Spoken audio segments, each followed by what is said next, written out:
ইন্না লিল্লাহি ওয়া ইন্না ইলাইহি রাজিউন। আমাদের প্রধানমন্ত্রী বেগম খালেদা জিয়া আমাদের মাঝে আর নেই। আজ সকাল ৬টার সময়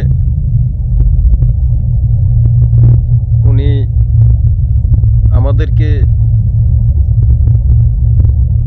চির বিদায় দিয়ে দুনিয়া থেকে চলে গেছেন। সবাই ওনার আত্মার মাগফিরাত কামনা করুন। আর সবাই ওনাকে, উনি এই দেশ ত্যাগ করি আমাদেরকে ছেড়ে উনি পারতেন, উনি বাইরে যাই চিকিৎসা নিতেন, কিন্তু উনি কি বলছে, এ দেশের বাইরে আমার কোনো ঠিকানা নেই। তো সবাই ওনার আত্মার মাগফিরাত কামনা করুন।